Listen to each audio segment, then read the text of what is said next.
Nous allons étudier le DAF Lamed dans Masechet Sota. Nous allons reprendre 5 lignes à la fin du DAF Kaftet Amud Bet. Isalka Da'atar Keaba Shaul. Avant cela, nous sommes obligés de rappeler le raisonnement dans lequel la Gemara était. On avait un raisonnement a fortiori de Rabbi Yossi qui voulait prouver qu'on avait une Toum'a de niveau 4 dans tout ce qui était Kodesh, tout ce qui était Korban. D'où on l'apprenait de Mechoussar Kippourim. On a dit qu'un homme peut avoir 3 statuts. Quelqu'un qui est impur. Donc, le premier statut, c'est qu'il est impur. Une fois que le dernier jour, il va au mikvé, il est ce qu'on appelle tout l'yom. Il a fait la tvila, il s'est trempé, mais il n'a pas encore attendu la fin de la journée. Et à ce moment-là, il est interdit de consommer de trouma.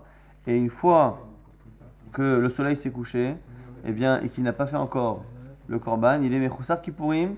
Il est pur sur certains points, il peut consommer de la trouma, mais il ne peut toujours pas consommer de korban tant qu'il n'a pas apporté lui-même le sacrifice qui est lié à l'expiation de sa faute. Et c'est de là que Rabbi Yossi faisait un kal vachomer. Si déjà un mechoussar kippourim, donc cette personne-là qui a le dernier statut dans le temps d'impureté, c'est-à-dire qu'il a fait le mikvé, la journée est passée, mais il lui manque encore le korban, il peut consommer la trouma, ou tavi trouma, et on a dit que pasoul bakodesh, il ne peut pas consommer de korban. De là on voit finalement qu'en général, de manière générale, le korban a une impureté qui est décalée d'un niveau par rapport à la trouma. Et donc celui qui a impurifié la trouma, a fortiori qui va impurifier le kodesh.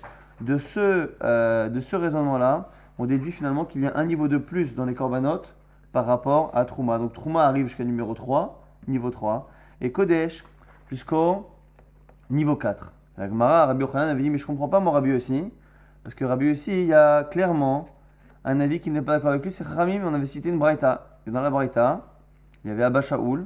Abba Shaul avait dit que un tvoulium, autant à la limite quelqu'un qui n'a fait que le mikvé, eh bien il pouvait à la limite donner une impureté de numéro 4 à justement au Kodesh. Mais par contre, Chachamim là-bas disait que non, le Kodesh, c'est comme la Trouma. Ça s'arrête au niveau 3. Et donc, on m'avait dit, tu veux bien que Chachamim ne dise pas ça. Donc, comment se fait-il que Rabbi Yossi puisse dire ça? La Gemara avait objecté sur cette objection. Rabbi Yossi lui-même est un Tana. Comme c'est un Tana, il a le choix de penser comme Rabbi Yossi, comme Chachamim, je veux dire, ou comme Abba Shaul. Le fait qu'il y ait une braïta avec un avis de Chachamim et un avis d'Abba Shaul, un qui est contre lui, un qui est avec lui, ne pose pas de problème à Rabbi Yossi. Il peut très bien penser comme Abba Shaul. Après nous, la halakha, on tranche comme Chachamim. Mais il n'empêche qu'il peut très bien ne pas être d'accord. Réponse de Rabbi Yochanan, c'est là qu'on reprend le DAF. Donc 5 lignes à la fin du DAF Kaftet Amud Bet. Non, tu sais pourquoi je trouve que c'est une question? Parce que Isalka Da'atar ki Abba Shaul zvirale. Si tu voulais dire qu'en fait lui pensait comme Abba Shaul, eh bien, au lieu de me faire un raisonnement a fortiori, il aurait dû apporter directement les mots de Rabbi de Abba Shaul, qui lui-même dit qu'il y a un niveau 4 dans Kodesh. Là, il était les réveils bas Kodesh, Mochel Sheba Mechamat Vulium, il aurait dû directement apporter la preuve d'un aliment qui a touché justement un Tvoulium, qui était finalement exactement les mots de Abba Shaul. Ochel Abba Mechamat Vulium, dit Tvoulium Gouffé Mouta Becholin. Amar Tosere Ve'ei Kodesh. Si déjà un aliment qui a touché un Tvoulium, donc une personne qui a été au mikvé, mais qui n'a pas laissé passer la journée, que dans l'absolu, ce type-là, il peut consommer des cholines, il peut consommer des aliments comme Maaser Sheni, mais il ne peut pas toucher à tout ce qui est Kodesh. Et bien du coup, Ochel Shlishi Abba Mechamat Sheni. Sheni Gouffé Asur Becholin, si déjà un aliment qui a touché un numéro 2, que le numéro 2 lui-même il a Asur Becholin, et Nodin, chez Osé Réveil Bakodesh, a fortiori, qu'il fera un niveau 4 dans le Kodesh. Donc du coup, ici, Rabbi Yochanan nous prouve qu'il ne peut pas penser comme Abba Shaul. Sinon, il aurait pris les mots de Abba Shaul pour faire son raisonnement. Le fait qu'il ne l'ait pas choisi, c'est qu'il ne pense pas comme lui. S'il ne pense pas comme lui, forcément, il pense comme Chachamim. Et s'il pense comme Chachamim, finalement, il a une contradiction à son raisonnement. L'Agma dit Vechitema. Le niveau 4 existe. Si on décide que ça descend plus jusqu'au niveau 3, Mais Rabbi Yossi pense que ça arrive du numéro 4, justement. Lui, c'est ça la preuve de son raisonnement, c'est justement que le niveau 4 existe. Donc la Gemara dit, si pensait comme Abba Shaul, il aurait pris les mots d'Abba Shaul, puisque finalement, tout est déjà préparé. Ritema, si tu veux me dire, Mishum Deikal et mes frères, qui n'a pas voulu faire ce raisonnement fortiori avec le cas de Abba Shaul, pourquoi? Parce que c'est un raisonnement fortiori qui part de l'homme qui est Tvoulium, donc qui a fait le mikvé et qui n'a pas encore laissé passer la journée. Et tu voulais me dire que peut-être que là-bas on aurait pu objecter Malit Tvoulium, Sheken Avatuma. On avait dit hier qu'un homme, c'est particulier, parce que lui-même il peut être Avatuma, il peut être lui-même source d'impureté, donc peut-être qu'on ne peut pas apprendre son mode de fonctionnement aux aliments. La Gemara dit mais non, tu vois bien que lui-même dans son raisonnement il a fait la même chose. Ha'aitinan, Mchoussar Kippourim, Velo Pachet, tu vois bien que son raisonnement à lui, il l'a commencé à partir d'un homme aussi, c'est qui l'homme? C'est celui qui est Mechoussar Kippourim, on a dit celui qui a fait le mikvé, qui a laissé passer la journée, mais qui n'a pas encore apporté son korban. Et de là, il fait un raisonnement fortiori pour apprendre une halakha dans les aliments. Si lui-même, cet homme, eh bien, il peut consommer de la trouma, mais il ne peut pas consommer des corbanotes, eh bien forcément un aliment qui va lui impurifier, on a dit, la trouma, va impurifier un niveau de plus le korban, et donc du coup tu vois bien que ça ne l'a pas dérangé de faire un raisonnement fortiori à partir d'un homme qui lui-même peut être source d'impureté, et de la prendre à un aliment, donc tu vois bien finalement qu'il n'a pas ce problème-là. Donc la question reste entière, comment se fait-il finalement? Puisqu'on ne peut pas objecter au raisonnement fortiori à partir de Abba Shaoul, s'il pense comme Abba Shaoul, il aurait dû dire ce raisonnement-là. Or, il ne l'a pas fait, donc il ne pense pas comme lui. S'il ne pense pas comme lui, il pense comme Chachamim. S'il pense comme Chachamim, eh bien, il a un problème contre lui. Donc, il y a une certaine contradiction dans Rabbi Yossi. On avait dit dans la Mishnah que Rabbi Akiva avait apporté une preuve du verset qu'on pouvait avoir un niveau 3 d'impureté dans les aliments et dans la trouma et peut-être même dans les choulines, dans ce qu'on appelle maaser chéni. D'où il avait appris, on avait dit que lorsqu'il y a un chéretz, un reptile mort qui est source d'impureté, qui tombe dans un ustensile en argile, et bien tout ce qui sera dedans, tout aliment qui sera dedans, on a dit yitma. Yitma, alors au départ on pensait que ça voulait dire, c'était un passif pour dire qu'il sera impur, mais finalement on apprend que yitma, il sera impur, mais yitma aussi c'est un actif au futur pour dire qu'il impurifiera. Et donc on apprend que l'aliment qui sera rendu impur par l'intermédiaire justement du reptile mort, eh bien aura une capacité à transmettre une touma. Or, le sheretz, le reptile est lui-même source d'impureté. Il est en contact, non pas avec l'aliment, mais il est en contact avec le keli, l'ustensile, qui devient du coup numéro 1. L'ustensile numéro 1 transmet à l'aliment numéro 2. Et si ce numéro 2, on l'appelle litma, et on lit ce verbe-là à la fois au passif et à la fois à l'actif, c'est-à-dire que ce numéro 2 pourra lui-même impurifier, de l'envoi qu'il existe un niveau numéro 3. Et là-dessus, la Gemara va nous rapporter plusieurs Tanaïm qui ne sont pas d'accord avec Rabbi Akiva. Et même si c'est un peu complexe dans les preuves, la Gemara va essayer globalement de prouver finalement d'où sait-on que tous ces Tanaïm-là ne sont pas d'accord avec cette halakha-là. Amar Rabbi Assi Amarav, Ve'amrela Amar Rabba Ben Issi Amarav. On a dit au nom de Rav, il y en a qui disent que c'est Rav Issi qui a dit au nom de Rav, il y en a qui disent que c'est Rabba Ben Issi qui a dit ça au nom de Rav. Donc quoi qu'il arrive, Rav aurait dit que Rabbi Meir et Rabbi Yossi, donc ici ce sont des Tanaïm de la Mishnah, Rabbi Meir, Rabbi Yossi, Rabbi Yoshua, Rabbi Elazar, Rabbi Eliezer. Donc ces 5 Tanaïm là, tout le monde pense qu'on ne peut pas finalement avec un aliment qui est numéro 2, on ne peut pas transmettre une impureté de niveau 3 à tout ce qui est choulin, donc ce qui n'est pas trouma, ce qui n'est pas kodesh, donc ce qui est finalement en général maaser sheni, donc un certain type de prélèvement. Ici, on n'aurait pas ce niveau-là d'impureté, donc contrairement à l'avis de Rabbi Akiva. Et l'épreuve ici. Rabbi Akiva, il pense que choulin aussi, il a niveau 3? Oui, puisque c'est ce qui est marqué là-bas dans le Kélik, dans le Passouk, encore une fois, que le Sheretz, qui est Abatuma, qui est source d'impureté, il transmet une impureté numéro 1 à l'ustensile, qui lui-même transmet numéro 2, un niveau 2 à l'aliment qui est aussi dans l'ustensile, et du coup, qui est Itma, qui lui-même pourra impurifier. Donc c'est la source de Rabbi Akiva. Que la choulin, transmet au choulin. Non, alors du coup là, vous allez voir ici que ces Tanaïm-là ne sont pas d'accord. Rabbi Meir, c'est une Mishnah. Ditnan, Kol Ata'un bi'at ma'im midivrei sofrim. Tout celui qui a besoin de se purifier midivrei sofrim par les Rabbanan. C'est toutes les fois où les Chachamim ont créé une impureté fictive.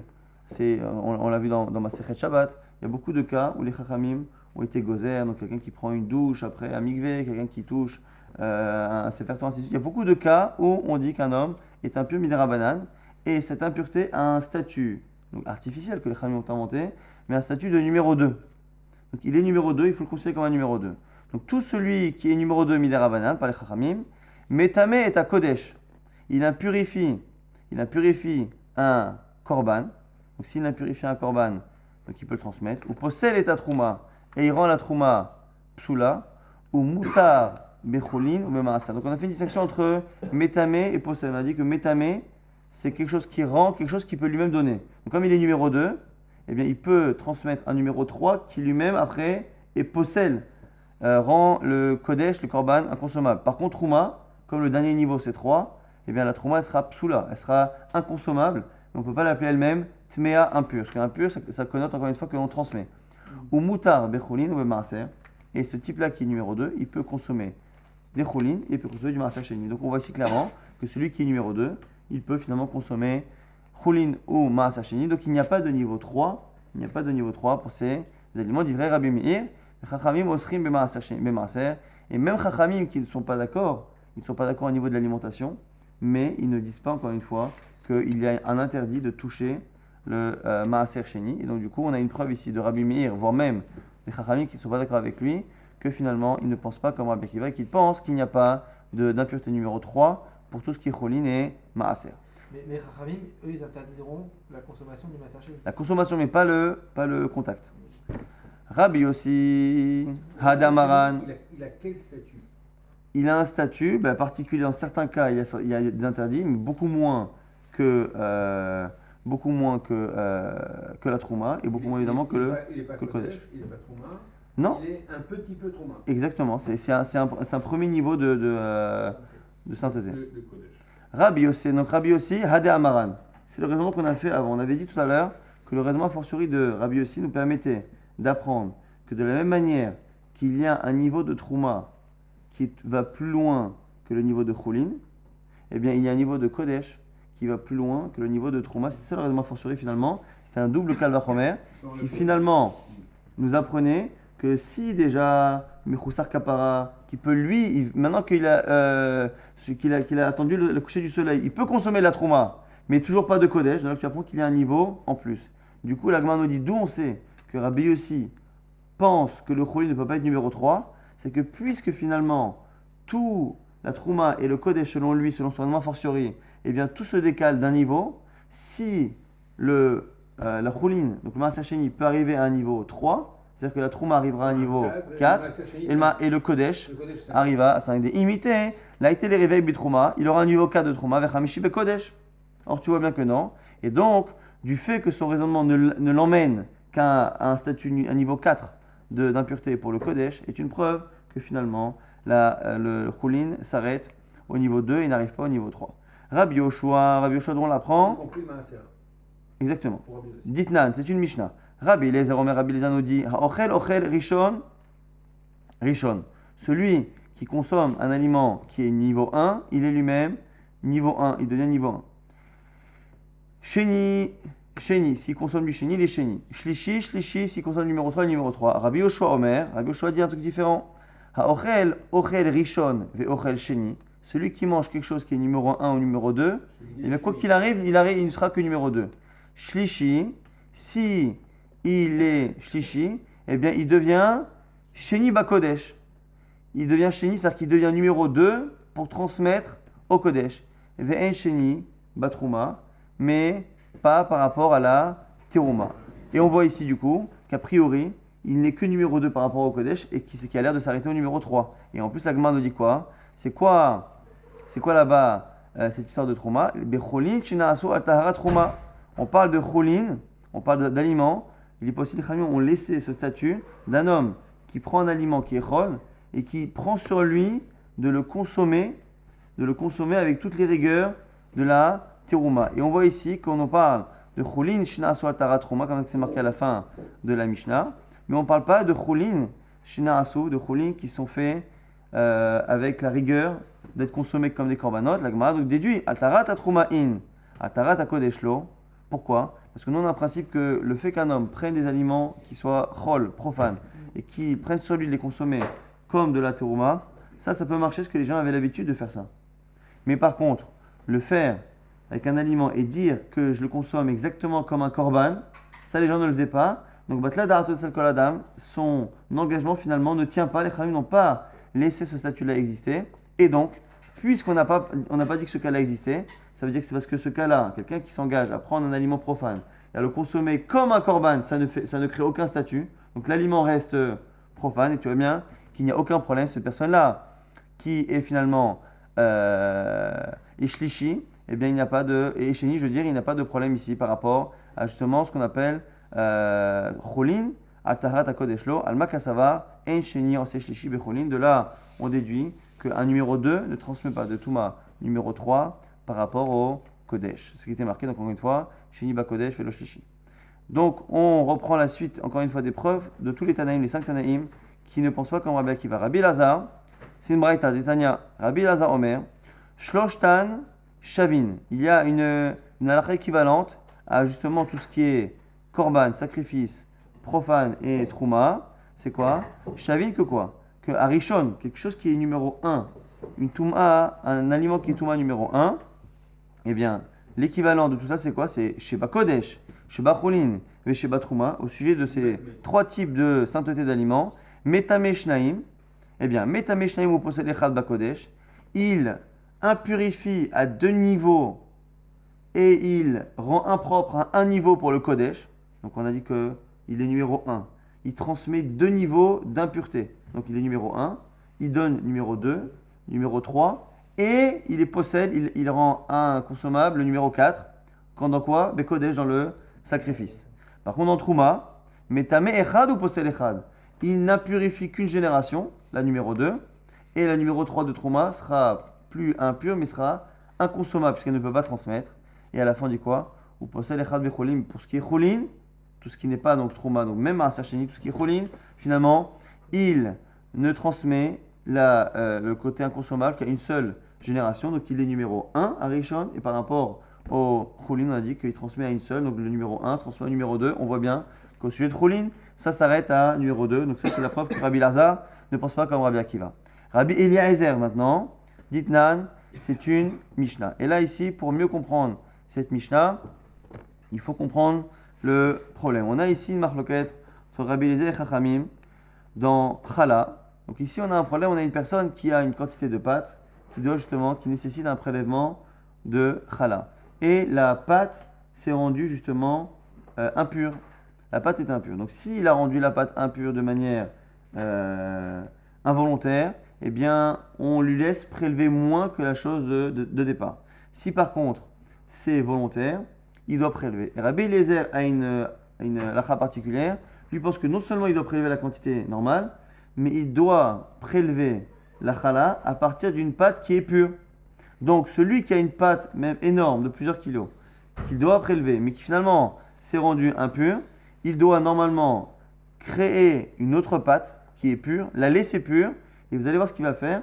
Il va falloir qu'il prélève pour la pâte impure à partir de la pâte pure. Le seul problème que l'on a, c'est que pour pouvoir prélever, on est obligé de prélever minamoukaf. Je ne peux pas prélever d'une pâte pour une autre si les deux n'ont pas un certain lien. Il faut qu'il y ait une certaine homogénéité dans la pâte, et donc je ne peux pas prélever d'une pâte pour une autre. Donc comment faire pour faire en sorte que je puisse prélever, selon Rabbi Eliezer, à partir de ma pâte pure pour ma pâte impure, en les liant toutes les deux, mais sans rendre impure l'autre pâte, parce que si je la rends impure, le problème ne fait que se décaler. Donc comment faire Rabbi Eliezer? Rabbi Eliezer Omer, Chala nitelet minateora la tmea.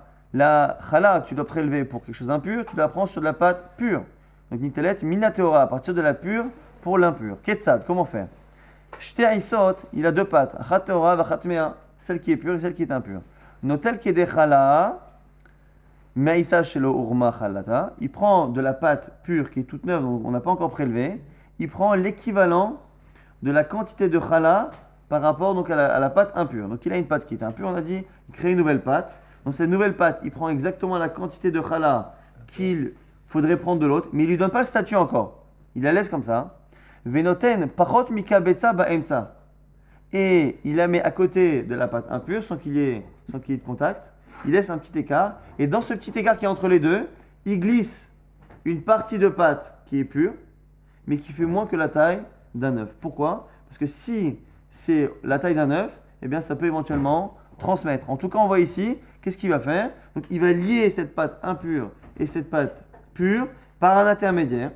Et en la liant avec cet intermédiaire, il va réussir à un moment donné à faire en sorte que c'est une seule et même pâte. Et donc, il va pouvoir à ce moment-là prélever cette fameuse chala et il n'y aura pas de problème. Et de là, on verra qu'il y a une limite dans la transmission d'impureté. Attends, la pâte impure, il ne la jette pas? Non. Il faut qu'il prélève. Venoten pachon mika betsa ba'emsa. Et on parle ici d'une pâte qui est de chouli, donc il n'y a pas de problème forcément d'avoir une pâte qui est impure. C'est une machine, Pour un- en fait, c'est comme... Mais quand tu dis pâte pure, pâte impure, pourquoi elle est impure? Parce qu'elle a touché quelque chose qui est impur. Chéret. Oui, exactement. Ou n'importe quoi qui est impur. ונותן פחות מקבצה באמצע, כדי ליטול מן המוקף. Donc il met un petit morceau de pâte entre les deux pour permettre justement de les unifier et de faire en sorte justement qu'ils prélèvent d'une même pâte. On tourne la page, Chachamim ne sont pas d'accord. Vetania, et dans une braïta on dit quoi? Kabetza, que finalement même la pâte qui est au milieu peut avoir la taille de kabetza. Et si la taille qui est au milieu a la taille de kabetza, à ce moment-là ça veut dire que normalement elle pourrait transmettre l'impureté. Donc la Gemara dit quoi? Savroa, ils ont pensé Chachamim, qu'il dit Be'isa Rishona, Vechulin Atvulim Lechala, Lokechala Damu, qui pensait justement que la pâte, elle était donc numéro 1. Comment elle a été impurifiée? On va dire qu'elle a été impurifiée par quelque chose qui est avatuma. Elle a touché une source d'impureté, donc comme un chéres. Le chéres, le reptile mort, a touché la pâte est devenue numéro 1. Si la Braïta me dit qu'entre les deux, je peux même mettre une pâte qui a une taille d'une vraie pâte de kabetza, de la taille d'un œuf qui est mangeable, et donc, du coup, cette pâte qui est au milieu, elle devient numéro 2, et ça n'a pas de problème que cette pâte-là soit en contact avec ma fameuse chala, et donc de là, tu vois bien qu'il n'y a pas de problème, il n'y a pas de niveau 3 de Touma par rapport à tout ce qui est roulé, parce qu'on est encore une fois dans une pâte ici qui est profane, on n'est pas dans une pâte qui est Trouma. Donc du coup, c'est la preuve qu'on ramène le fait que la Braïta ait dit finalement que la pâte que nous demande de mettre Rabbi Eliezer au milieu peut être finalement de kabetza et donc peut théoriquement transmettre une Touma si elle était à un niveau où elle pouvait le transmettre. Tu vois bien qu'on n'a pas de problème ici de mettre une chala qui est en contact avec une pâte qui est en contact avec numéro 1. Donc la numéro 1 transmet numéro 2 au milieu et on ne craint pas qu'elle transmette numéro 3 à la chala. Et donc c'est la solution qu'a trouvé Rabbi Eliezer pour unifier la chala qui veut laisser pure avec la pâte impure sans transmettre de Touma. Donc on voit bien qu'il n'y a pas de niveau numéro 3. Maintenant la Gemara. Pourquoi la chala va la brûler? Oui, mais il ne faut pas qu'elle soit impure. Lui, il pense qu'on ne peut pas. Autant Chachamim qu'il y a là-bas dans ma Masechet Chala lui disent qu'on peut prélever sur une pâte impure, on peut prélever une partie impure. Lui, il pense que la chala, le prélèvement, doit être pur. Mais d'un autre côté, il a un autre problème, c'est qu'il ne peut pas prélever de deux pâtes séparées. Donc je suis obligé de les unifier et d'un autre côté, je suis obligé de la laisser pure, la chala. Comment unifier une pâte pure et impure en laissant la pure? Il doit mais il doit, comme toute chala, il doit la brûler, mais il n'empêche qu'il faut qu'elle soit pure. Il a purifié. Il faut qu'il Je soit. ne parle plus de la chala, de ce qui reste. Le prélèvement. Le prélèvement, lui, va devenir. Mais pour qu'il ait un statut de prélèvement et qu'il ait fait sa halakha de prélèvement, il faut qu'elle soit pure. Après, c'est pas pour la consommer, mais il faut qu'il ait fait la mitzvah de Oraïta. Mitzvah de Oraïta de faire chala. Et la pâte impure qui reste, il va la jeter. Non, pourquoi? Mais c'est pas un Kohen, c'est pas de la trauma. Il peut la consommer. Nous, tout le pain qu'on mange aujourd'hui, il est impur, parce qu'on est impur. Donc il n'y a pas de problème de consommer quelque chose qui est impur quand on n'est pas Kohen. Donc on peut consommer quelque chose qui est impur. Simplement, la mitzvah de chala, il faut qu'elle soit faite selon Rabbi Eliezer avec quelque chose qui est pur. Alors maintenant la Gemara va essayer de comprendre c'est quoi la marloquette Chachamim. On a dit qu'ici, que Chachamim ne sont pas d'accord. Avec lui, donc on a dit, il prend la pâte qui est impure, il met une pâte au milieu et il colle après ce qui va être chala. Et une fois qu'il les a unifiés, il prélève la chala, c'est-à-dire qu'il la nomme en tout cas chala. La Gemara dit, Maïla beha kemi plagin, n'est-ce pas que c'est la marloquette? Demar savar en sheni on seish lishi bachulin, ou mar savar sheni on seish lishi bachulin. Texte la marloquette, c'est ça? Est-ce qu'il existe un niveau 3 dans chulin? Selon Rabbi Eliezer, comme la pâte numéro 1 a transmis à la pâte du milieu un niveau numéro 2, et bien du coup, elle ne peut pas transmettre un numéro 3. Et peut-être que Rami qui ne sont pas d'accord pensent que si. Que justement, comme on peut transmettre un niveau numéro 3, c'est pour ça que ça ne marche pas. La Gemara repousse. Elle dit quoi? Marabi, Rav Mari Bere de Rav Kana, des choulé alma en sheni ose shlishi becholi. Non, ils sont d'accord aussi qu'il n'y a pas de niveau 3. Vacha becholi natvulim lechala kamiflage. Marsava kehala damu, ou marsava lo kehala damu. La question ici, la marloquette, c'est est-ce que lorsque on a prélevé à partir de choulin, à partir de quelque chose qui est chol, qu'on a prélevé la chala, est-ce que ça a un statut déjà de terouma? Est-ce que ça prend un statut de trouma lorsque je prélève de la chala? Et si c'est un statut de trouma, ça peut prendre finalement un statut numéro 3, une fois que je l'ai prélevé, avant même que je l'ai nommé. Et Baïtema, il y en a qui disent que non, peut-être que c'est pas ça la marloquette. Non, tout le monde est d'accord que c'est pas comme de la trouma. VN, et tout le monde est d'accord aussi qu'il n'y a pas de numéro 3. Peut-être la marloquette, c'est est-ce qu'en Eretz Israël, on a le droit de manière consciente et volontaire de transmettre de l'impureté à un aliment même qui est chol. On a dit qu'un aliment qui est chol, qui est impur, on peut le consommer. Mais est-ce qu'on a le droit de créer de l'impureté? Or là, ici, pour pouvoir unifier ma pâte, j'ai été obligé finalement de sacrifier, entre guillemets, une pâte qui est au milieu, de la mettre au milieu, de la rendre numéro 2, pour qu'elle fasse écran avec ma challah. Alors même si je peux la consommer, la question c'est est-ce qu'en Eretz Israël, j'ai le droit d'impurifier un aliment? Le consommer lorsqu'il est impur, oui, quand je ne suis pas Kohen. Mais, par contre, l'impurifier, est-ce que j'ai le droit? C'était ça la marque de Mars, ça va moutar les grands touma, les cholines chez Eretz Israël. Rabbi Eliezer pense qu'il n'y a aucun problème, même en Eretz Israël, de transmettre de la touma. Donc du coup, c'est le mode d'emploi. Comment tu fais? Tu mets une pâte qui fait écran et qui prend la touma numéro 2. Ou Marsava Chami pense justement que à Sour les grands touma, les cholines chez Eretz Israël, on n'a pas le droit de transmettre de la touma dans une pâte, même chol en Eretz Israël. Donc c'est pour ça qu'il y a une discussion. Bon, Bayam Darash Rabbi Akiva, on avait vu dans la Mishnah qu'on avait une marloquette Rabbi Akiva par rapport justement aux limites des villes des Lévi'im. D'un côté, on nous dit que c'était Elef Ama, et une fois on me dit Alpaim Ama, 1000 Ama et 2000 Amot. Comment c'est possible d'imaginer que la limite qu'il y a autour de la ville, c'est 1000 et 2000? Comment c'est possible? Eh bien, il y avait une marloquette là-bas.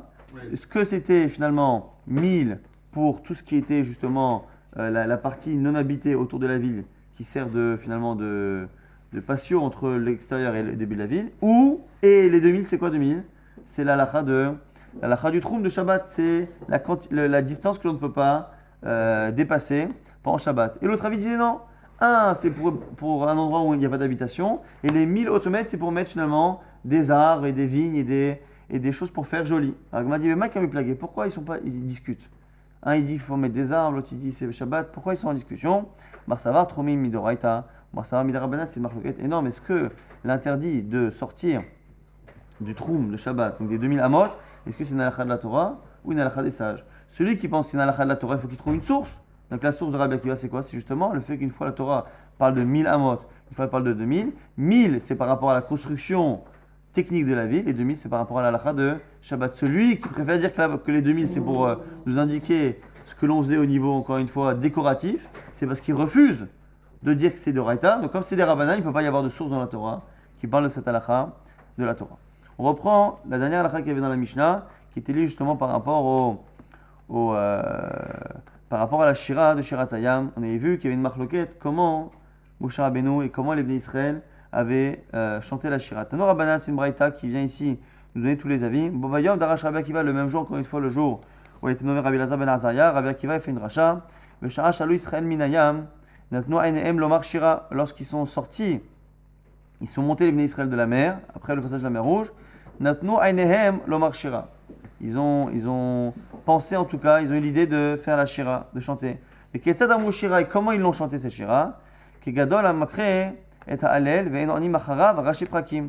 Comme quelqu'un qui vient acquitter les autres du Hallel, comme ça se faisait à une époque, et dit les textes, et les autres ne font que répéter rashi prakim, le début du texte, le début du paragraphe. Donc on prend des paragraphes, on sépare la Shira en paragraphes, et on imagine que Moshe Rabbeinu disait tout un paragraphe, et eux ne faisaient que répondre le début.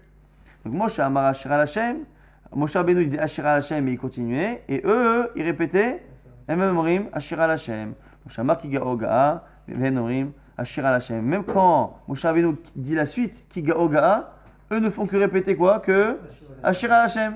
Donc en fait, ils disaient des phrases, et eux ne faisaient que répéter Ashira Hashem. Rabbi Eliezer ben Oshel Rabbi Yossi Agilili Omer, autre avis qui dit quoi? Kekatan Amakre et Ha'alel, Ve'henonim Harav, Kol Ma Sheu Omer. Lui dit non, c'est comme un enfant à qui on dicte les choses, et donc finalement Moshe Rabbeinu disait une phrase, et les Bnei Israël répétaient intégralement la phrase. Moshe Amar Ashira Hashem, Ve'henomrim Ashira Hashem. Moshe Amar Kiga Ogaa, Ve'henomrim Kiga Ogaa. La première phrase il l'a répétée, mais la deuxième phrase il l'a répétée. Alors que selon le premier avis, même à la deuxième, à la troisième, à la quatrième phrase, il ne faisait que répéter encore une fois le tout début. Rabbi Nechem Yomer Rabbi Nechem nous dit quoi? Kesofer apores al Shema bevet hakneset, sheupotach techila ve'enonim harav. Lui dit que c'est comme le Shema Israël que le Shaliach Sibour y fait. Lorsque le Shaliach Sibour est à la Teva et qui fait le Shema Israël ou de manière générale l'office, on n'attend pas qu'il termine pour répéter. Simplement, on attend que lui lance le mouvement, commence à dire Shema Israël et tout le monde fait le Shema Israël. Donc on a une marloquette. Est-ce que les Bnei Israël ne faisaient qu'entendre les parties de la Shira et ne répétaient que le début, que le premier mot, les deux premiers mots? Ou est-ce qu'ils répétaient toutes les phrases? Ou est-ce que finalement c'est simplement qu'ils suivaient Moshe Rabbeinu qui commençait, mais que finalement eux aussi c'est important, c'est-à-dire qu'eux aussi ont eu la prophétie de la Shira, puisqu'ils savaient quoi dire, simplement ils attendaient que ce soit Moshe Rabbeinu qui lance le mouvement. Et donc du coup, la Gemara dit, Mamai Kamiflagé, quel est le sujet de la discussion entre ces trois Tanaïm sur comment avait fait les Israël la Shira? Rabbi Akiva Sava les morts, c'est à cause du mot les morts. C'est marqué Az Yashir Moshe, à ce moment-là chantait Moshe Rabbeinu, ou Vnei Israël et les Vnei Israël, et Ashira Azot, ce chant-là donc, qui va suivre, l'Hachem pour Hachem, et il y a quelques mots ici qui nous décrivent comment la Shira sera chantée. Comment la Shira a été chantée? Vayumru les morts. Ils ont dit en disant, deux points ouvrés les guillemets, en disant Ashira l'Hachem vechule. Rabbi Akiva Sava les morts à Milta Kamaita. Lui, il pense que le mot Vayomru les morts en disant, qui nous apprend finalement ce que les Israël disaient, ne porte que sur les premiers mots. Qu'est-ce qu'ils ont dit les Israël? Vayomru les morts, Ashira l'Hachem, point, fera la phrase. Le reste, c'est Moshe Rabbeinu. Mais eux, les Israël n'ont fait que répéter les morts, c'est quoi? Ashira l'Hachem, Ashira l'Hachem, Ashira l'Hachem. Rabbi Eliezer ben Osher Rabbi Yossa Gelili Savar, les morts kol mita ou mita. Lui, il pense que le les morts, ouvrez les guillemets, il porte sur toute la Shira. Toute la suite de la Shira jusqu'à la fin, là-dessus, les Bnei Israël, Vayomru, ils ont dit les morts en disant, et ils ont répété. On avait dit que c'était du les morts qu'on apprenait la répétition. Vayomru, ils ont dit les morts en disant, c'est-à-dire qu'il y a un qui dit et l'autre qui répète. Est-ce que ça porte sur les deux premiers mots Shira Hashem, ou est-ce que ça porte sur toute la Shira? C'est la marque locale ici des deux premiers taïms. Mais Rabbi Nechemia, ça va. Rabbi Nechemia, il pense qu'il n'y a pas eu de répétition. Tout ce qui a marqué Vayomru, ils ont dit. Si on avait dit Vayomer, ou Vaydaber Hashem el Moshe, les morts. Ou Vayomer Moshe, les morts. C'est ce qu'on dit en général. Il lui a dit répète. Il a dit fais répéter.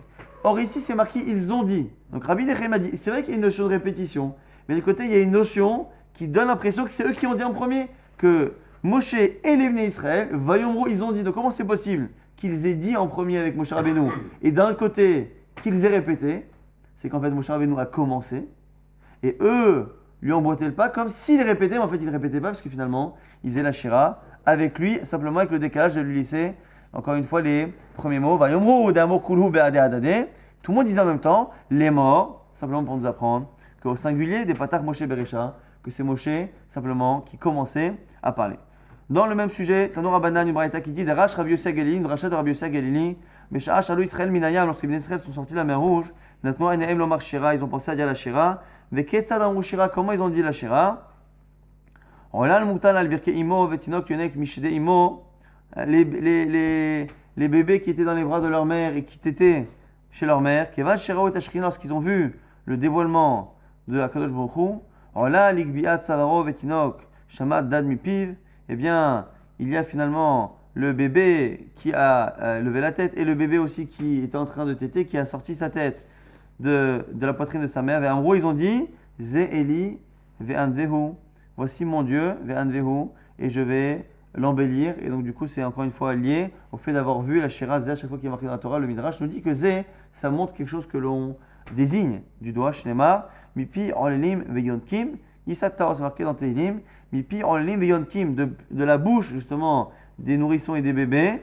Yisata Oz, tu as justement fait baser Oz, la force, la Gvura, et Oz ici c'est une allusion à la Shira qui montre justement Razout, la force de Akadosh Baruch Hu. Aya Rabbi Meir Omer, Rabbi Meir disant le même genre, Minaïch Afilu Obarim Shebemer Iman, Amrou Shira, d'où sait-on que même les bébés qui étaient dans le ventre de leur mère on dit la Shira, chez Néma, comme c'est marqué. Bimak Helot, Barechu Elohim, Adonai Mimekor Israël. Bimak Helot, dans des assemblées, Barechu, ils ont béni Akadosh Baruch Hu, Hachem, Mimekor Israël, depuis la source, depuis la base. Et la source, c'est quoi la source? C'est finalement le Mekor Israël, c'est le ventre, justement, des femmes qui sont enceintes. On va très rapidement résumer ce qu'on a vu dans ce DAF. On a vu finalement que le Kalvachomer de Rabbi Yossi, pour apprendre qu'il y avait un niveau 4 pour les korbanot, eh bien, on avait du mal à le comprendre, parce qu'on savait qu'il ne pouvait pas penser comme Abba Shaoul, sinon il aurait fait le Kalvachomer différent. Et d'un autre côté, on a l'impression que Chavim ne sont pas d'accord avec lui, donc on ne sait pas comment placer Rabbi Yossi Agili. Après, on avait vu que ce qu'avait dit Rabbi Akiva du verset, qu'il y avait un niveau 3 d'impureté pour tout ce qui était Maaser Sheni, eh bien, on a vu qu'il y avait 5 Tanaïm qui n'étaient pas d'accord, Rabbi Meir, Rabbi Yossi, Rabbi Yoshua, Rabbi Lazar, Rabbi Eliezer. Et on avait prouvé, avec des Mishnayot et des Braithot, que chacun justement n'était pas d'accord et qu'il pensait que le niveau de Maaser Sheni s'arrêtait au niveau 2, la Trouma au niveau 3 Et le Kodesh, niveau 4, on avait vu qu'on avait plusieurs types aussi d'impureté, c'est intéressant de le savoir. Un homme qui est impur totalement, un homme qui est parti au mikvé mais qui n'a pas laissé passer encore le coucher du soleil, donc il est tvoulium, interdit à la trouma. Une fois qu'il a attendu le coucher du soleil, il peut consommer de la trouma, mais il ne peut toujours pas consommer de sacrifice jusqu'à ce qu'il ait fait l'expiation de son korban le lendemain. Et on a vu aussi une marloquette entre Rabbi Lézer et Chachamim lorsque l'on a une chala justement. Une pâte qui s'est impurifiée et que l'on doit prélever, selon Rabbi Lézer, il faut absolument prélever à partir d'une pâte qui est pure. Et comme on doit prélever d'une pâte pure, mais d'un côté on doit prélever de la même pâte, il faut lier la pâte impure et la pâte pure sans faire d'impureté. Qu'est-ce qu'on fait? On met une pâte entre les deux. Et du coup, la pâte qui était impure numéro 1 transmet numéro 2, mais ne transmet pas numéro 3. Et Chachamim, on avait dit, Chachamim, finalement, il n'était pas d'accord et c'était lié à une grande marloquette. Est-ce que l'on a le droit en Eretz Israël d'impurifier les aliments de manière volontaire ou pas? Selon Rabbi Eliezer, oui. Selon Chachamim, non. On avait terminé avec une marloquette Tanaïm qui était citée dans la Mishnah mais qui était plus développée dans la Braïta. Comment on fait les Bnei Israël la Shira? Est-ce que lorsque la Torah nous dit que Vayomou les morts, que la Shira a été dite et répétée, est-ce que les Bnei Israël ne faisaient que répéter le même début, Ashira Hashem, Ashira Hashem, Ashira Hashem, sur chaque phrase de Moshe Rabbeinu? Est-ce que finalement ils répétaient tout que Moshe Rabbeinu a dicté, donc le les morts porte sur toute la Shira, ou est-ce que finalement c'est juste Moshe Rabbeinu qui a commencé et eux ont eu la même prophétie que lui, ils ont dit la Shira en même temps que lui, simplement ils ont laissé Moshe enclencher. On a terminé avec des midrashim qui montraient finalement que les bébés ont vu la Shrina justement au moment de la sortie de la mer Rouge et que même ceux qui étaient dans le ventre de leur mère ont participé, entre guillemets, encore une fois, à la Shira de Azeh Moshe.